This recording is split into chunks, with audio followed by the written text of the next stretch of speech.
된 김연이라고 하고요. 네, 저는 일단 네트워크 해킹에는 되게 많은 공격 유형들이 있습니다. 흔히 뭐 MITM이라든지 스니핑, 스푸핑 등 다양한 유형들이 있는데 오늘 제가 발표하는 거에서는 네, 그 네트워크 해킹 중에 도스 공격을 중심으로 발표를 진행할 예정입니다. 먼저 목차를 말씀을 드릴 건데요.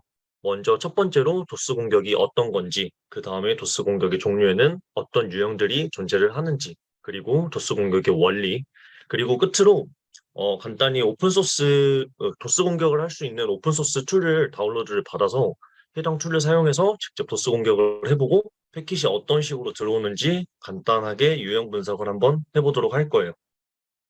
먼저 제 소개를 간략하게 하고 갈 건데요. 네, 저는 이번 달부터 H4C 팀원으로서 활동을 하게 됐고, 저는 정보보호 특기병으로 네, 군복무를 마쳤었습니다. 또한 뭐 H4C에서 주최했던 화이트 해킹 입문자 과정 P4C, 네, 빠콩팟이라고 하죠. 사기 웹 해킹 트랙을 좀 우수 수료생으로서 수료를 했었고요. 그리고 BOB 10기 컨설팅 수료생으로 네, BOB 활동을 했었습니다. 또한 뭐 최근에 수상을 한 내용으로는 뭐 호남권에서 열렸던 사이버보안 컨퍼런스에서 네, 웹취약점 경진대회 대학부 2위를 했었고요. 또 사이버 공격 방어 훈련이라고 해서 좀 실전형으로 기존의 CTF 방식이 아니라 좀 침해 사고 대응 분야로 뭐 디도스 공격 방어라든지 랜섬웨어 공격 분석, APT 공격 분석이라든지 네, 해당 주제로 좀 진행이 됐었던 대회가 있는데 해당 대회에선 일반부 2위, 그리고 가장 최근에 발표된 국회 입법 및 정책 제안 대회에서는 우수 제안상이라는 네, 쾌거를 이뤘습니다. 먼저 도스 공격이 무엇인가에 대해서 한번 보고 갈 건데요. 일단 도스 공격의 사전적 정의는 다음과 같습니다. 대상 시스템이 정상적인 서비스를 할 수 없도록 가용성을 떨어뜨리는 공격인데, 이거를 흔히 좀 예시를 들어서 이해하기 쉽게 설명을 하자면, 여러분들이 뭐 웹서버, 뭐 웹 서비스를 사용을 하거나 아니면 흔히 뭐 생활적인 예시로 예를 들자면 어떤 것을 하기 위해서 뭐 줄을 서 있어요. 뭐 놀이공원에 가서 줄을 서 있는데 뭐 이 줄에 뭐 사람이 뭐 별로 서 있지 않는다면 금방금방 줄이 빠지면서 뭐 원활하게 놀이기구를 타거나 할 수 있는데 이 줄에 막 사람이 무한정으로 엄청나게 많이 서 있으면 대기 시간이 오래 걸리게 되고 네, 아무래도 원활한 서비스 이용이 힘들어지겠죠. 뭐 그래서 뭐 롯데월드나 에버랜드 가면 막 사람들 엄청 많이 서 있으면 오래 걸리고 잘 안 빠지고 그렇게 해서 막 매직 패스 사고 막 그러잖아요. 그런 것처럼 이 컴퓨터도 똑같습니다. 웹서버에 어떠한 특정 웹서버라든지 아니 뭐 네트워크 상에서 특정 노드에 대해서 비정상적으로 많은 패킷이 몰리게 되면 가용성이 떨어지게 돼요. 이거를 처리하는 데 있어서 당연히 처리 시간과 뭐 어떠한 리소스가 소요가 되기 때문에 그래서 과도한 트래픽을 통해 특정 대상에게 과부하를 주거나 또는 뭐 악의적으로 뭐 요청을 통해서 해당 리소스가 오작동을 일으키게 하거나 아예 뭐 다운되도록 하는 공격을 흔히 도스 공격이라고 칭합니다. 그럼 뭐 여러분들이 흔히 그 전에 도스 공격을 방금 답하기 이전에 디도스라는 거를 엄청 많이 들어보셨을 거예요. 뭐 예전에 뉴스에서도 뭐 특정 사이트에 대해서 디도스 공격이 일어났다. 뭐 또 디도스 공격을 통해서 어떤 사이트가 마비가 되었다. 이런 말들을 되게 많이 한 번쯤 들어보셨을 것 같은데, 어, 단어도 일단 비슷하죠? 디도스에서 D 한 글자 빠진 게 도스 공격인데, 이게 어떠한 차이점이 있냐면, 보시는 그림과 같습니다. 도스 공격은 일단 싱글 시스템에서 뭐 공격 대상으로 이렇게 한 곳으로 나가는 모습이 보이는데 말 그대로 도스 공격은 뭐 하나의 뭐 컴퓨터 또는 서버에서 특정 대상을 뭐 특정 하나의 대상을 토대로 좀 공격을 때리는 걸 도스 공격이라고 하고 디도스 공격은 좀 은어를 사용해서 표현을 하자면 좀 다굴 친다라는 말로 좀 표현을 할 수 있는데 말 그대로 여러 명의 대상을 모아놓고 뭐 흔히 이 과정에서는 뭐 악성 코드 유포를 통해서 여러 대의 PC를 좀비 PC로 만든 다음에 공격이 이루어지겠지만 그냥 여러 대의 완전 많은 PC들을 모아가지고 하나의 대상을 정하거나 또는 뭐 여러 개의 대상을 정할 수도 있겠죠. 해당 대상들을 이제 상대로 엄청나게 많은 PC들이 한 번에 공격을 때리는 거예요. 아무래도 뭐 1대1로 맞짱 뜨는 도스 공격보다는 여러 대의 막 무리들을 다 지어가지고 한 번에 조지는 그런 디도스 공격이 훨씬 좀 공격 강도가 세고 서버라든지 아니면 해당 노드가 다운될 확률이 높겠죠. 그렇게 해서 뭐 차이점으로는 도스 공격 같은 경우에는 공격자 단일이라는 점이 있고 디도스 공격은 다수의 PC들, 흔히 좀비 PC라고 하는 네, 다수가 동원된다는 점에서 차이점이 있습니다. 그러면 이제 도스 공격의 종류에 대해서 한번 보고 갈 건데요. 네트워크 해킹 쪽을 좀 기본적으로 개론적으로 공부를 하셨더라면 핑 오브 데스에 관해서는 한 번쯤은 꼭 들어보셨을 것 같아요. 우리가 흔히 네트워크 연결을 확인하기 위해서 핑을 쏘거나 아니면 뭐 게임 같은 거 할 때도 뭐 핑이 튄다 이런 말을 많이들 써보거나 들어보셨을 거예요.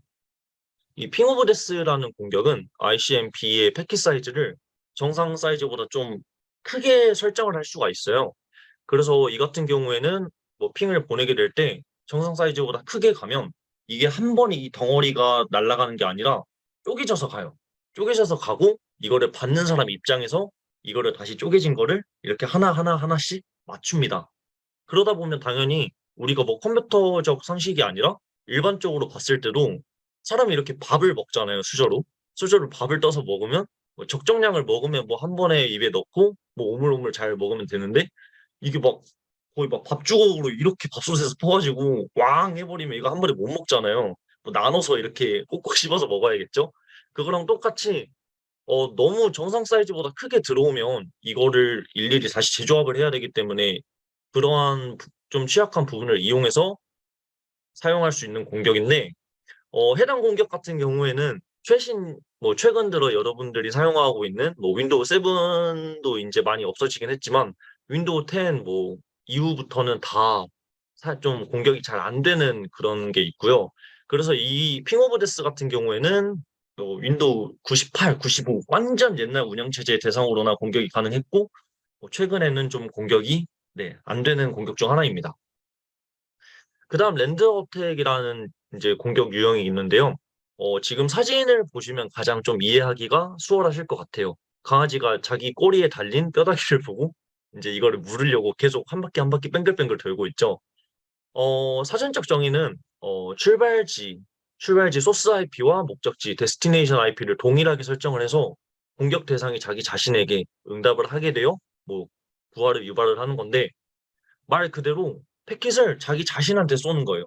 그러면 네트워크상에서 패킷을 이렇게 받으면 거기에 대한 응답을 해줘야겠죠. 그러면 요청을 자기 자신한테 하고 응답도 자기 자신한테 하다 보니까 이게 계속 뱅글뱅글뱅글 돕니다. 그렇게 되면서 부하가 유발이 되는 거예요. 이것도 뭐 마찬가지로 핑 오브 데스 바로 앞장에서 말씀드린 것과 같이 현재 사용되는 운영 체제에서는 공격이 좀 힘들고요. 그래도 뭐 혹시나 실습을 한번 해보고 싶으시다 하신 분들은 지금 화면 뭐 캡처하시거나 해가지고 아래 HPing3라는 이제 프로그램을 통해서 실습을 해볼 수 있으니까 해당 명령어 참고하시면 좋을 것 같아요. 그 다음에 이제 스머프 어택이라고 해서 이제 스머프 공격이라는 게 있는데 여러분들이 생각하고 계시는 그 스머프 캐릭터 있죠? 뭐 깔때기 같은 거 들고 이렇게 해가지고 막 빵모자 같은 쓴 친구. 거기서 뭐 그 이름이랑 똑같은데 출발지 주소를 공격 대상으로 위조를 해가지고 RCMP 패킷을 브로드캐스트를 하면 당연히 뭐 한 네트워크 대역대 브로드캐스트를 하면 이게 막 전체 노드한테 다 퍼지겠죠, 해당 패킷이. 그거를 이용해가지고 출발지 주소를 공격 대상 IP로 위조를 해요. 그러면 이 공격 대상 IP 주소로 이렇게 브로드캐스트가 되면 당연히 막 전체 노드들 만약에 한 네트워크 대역에 200대의 PC가 존재한다고 하면 200대한테 다 그 패킷이 날아갑니다. 그러고 해당 패킷을 받았으니까 당연히 응답을 해야겠죠. 그 요청에 대한 응답을 해줘야 되니까 이 응답이 다 날아가는데 이 200대에 대한 응답이 위조된 PC 공격 대상으로 해서 한 번에 200대의 PC가 다 이쪽으로 요청을 보내는 거예요. 그 응답 패킷을 보내는 거예요. 그렇게 되면 당연히 엄청나게 부하가 걸리겠죠. 그렇게 해서 이거를 공격 대상을 출발 출발지 IP 주소를 이제 위조를 해가지고 공격 대상으로 여러 대의 해당 네트워크 대역에 존재하는 여러 대의 PC들에게 공격을 받게 하는 공격이 스머프 어택이라고 할 수 있습니다. 이것도 마찬가지로 아래 명령어가 표시되어 있으니까 해당 부분 참고하셔서 실습하실 분들은 실습에 참고하셨으면 좋겠어요. 그 다음 같은 경우에는 보잉크 티어드랍이라는 공격인데 패킷에 시퀀스 넘버라는 게 존재를 해요. 흔히 뭐 데이터 길이 같은 거를 좀 더해가지고 이 시퀀스 넘버라는 게 좀 이런 개념이 존재를 하는데 이 넘버가 원래는 딱 순서대로 딱딱딱 일치를 해야 되는데 이 순서가 맞지 않으면 좀 에러가 발생을 할 수가 있어요. 그렇게 돼서 뭐 원래 지금 그림 보시다시피 2일에서 101까지 시퀀스 넘버 이렇게 딱 갖고 있으면 그 다음 패킷은 101번부터 201번 이렇게 순차적으로 진행이 되어야 되는데 공격자가 이거를 조금 겹치게끔 또는 이게 중간중간 비어 있게끔 설정을 하게 되면 여기에서 또 다시 재조합을 하는 과정에서 어? 숫자가 안 맞네? 어, 어떻게 해야 되냐? 이거 어찌해야 되지? 하면서 과부하가 또 일어날 수가 있어요.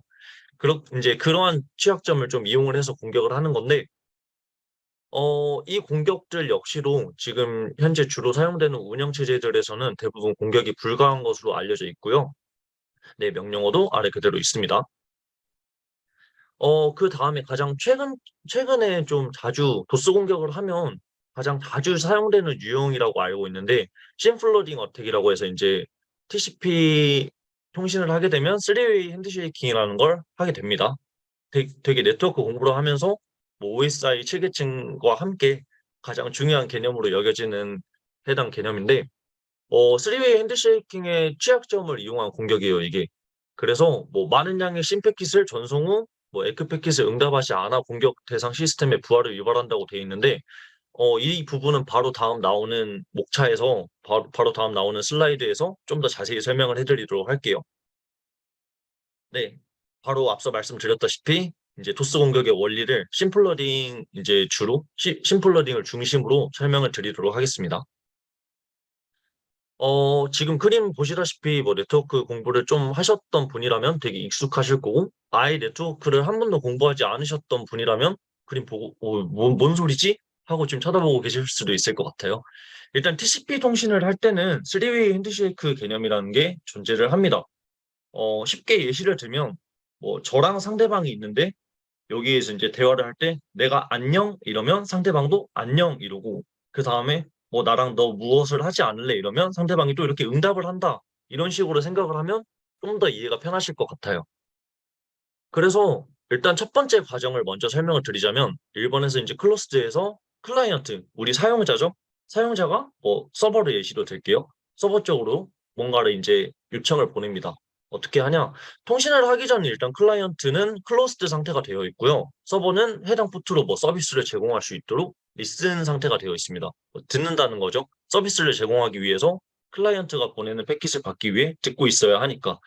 그래서 일단 클라이언트가 서버 쪽으로 심패킷을 이렇게 보냅니다. 그러면 이제 이메일 포트가 클라이언트 프로그램에 할당이 되고 클라이언트는 신센트 상태로 전환이 돼요. 이거 같은 경우에는 서버에 연결하고 싶다는 희망을 의사하는 표시입니다. 방금 앞서 예시로 말씀드렸다시피 뭐 안녕 이렇게 해가지고 나 너 서버 이용하고 싶은데 들어가도 될까 하는 것처럼 희망의식을 표시를 하는 거예요. 그 다음에 이제 서버는 클라이언트가 보낸 신 패킷을 받고 신 리시브드 상태로 전환이 되죠. 안녕이라는 이제 패킷을 받았으니까, 인사를 받았으니까 안녕, 인사 받았다 이러고, 너 내 서버 쓰고 싶어, 내 서비스 쓰고 싶어, 연결해도 좋아 이러고, 이제 그 안녕이라는 인사에 대한 답으로 에크 패킷을 함께 붙여서 보내요. 그러면 이제 신 에크 패킷에서 지금 이제 중간에 보이는 이 패킷이 서버 쪽에서 클라이언트 쪽으로 이렇게 넘어갑니다. 그 다음에 마지막으로 클라이언트는 이제 연결해도 좋다라는 의사표시를 받았잖아요. 그러면 오케이, 확인했어. 나 이제 그러면 너 서비스 쓰러 갈게. 이러고 에크 패킷을 서버 쪽으로 이렇게 날립니다. 그러면 처음에 요약을 하자면 클라이언트가 안녕, 나 너 서비스 쓰고 싶어 라고 했고, 그 다음에 서버 쪽은 나도 안녕, 쓰고 싶어? 그래, 쓰러 와. 이렇게 다시 신 에크 패킷을 보냄으로써 다시 클라이언트가 이 패킷을 받았고, 그 다음에 이제 연결이 수립되는 과정으로서 그러면 들어가도 좋구나, 나 너 서비스 쓰러 갈게 라는 의사표시로 에크 패킷이 날아가는 형태입니다. 그러면 이제 이 개념을 봤으니까 심플러딩은 그러면 어떻게 일어나는 걸까를 한번 살펴볼 건데, 보시면 제일 최초로 이제 신패킷이 나갈 거고 신에크가 나갈 거고 에크가 나갈 거예요. 근데 그림을 보시면 신패킷에서 안녕 안녕 안녕 안녕 안녕 이렇게 해요. 그리고 이제 서버도 그래, 안녕 안녕 안녕 안녕 안녕 하고 나서 내 서버 쓰고 싶어 쓰고 싶어 이렇게 물어보는데 공격자는 거기에 대한 응답을 하지 않아요. 뭐 그냥 서버가 물어봐 가지고 서버는 계속 '아 얘 쓰고 싶다는 건가? 들어오겠지, 들어오겠지.' 하고 기다리고 있는데 얘는 그냥 팔짱 끼고 그냥 가만히 있는 거예요. 그렇게 되면 서버는 계속 이 요청을 기다리게 되고 거기에서 인제 기다리고 뭐 하는 과정에서 과부하가 일어나게 돼서 네 그 connections 해 가지고 이게 서버 과부하가 일어나거나 아니면 극심한 경우에는 서버가 다운되는 현상까지 발생을 하게 돼요. 네 여기까지 인제 도스 공격의 종류 원리 같은 거를 한번 다 살펴봤고 이제는 다 한번 봤으니까 직접 실습을 해 보고 어떤 식으로 패킷이 나가고 하는지를 한번 살펴봐야겠죠?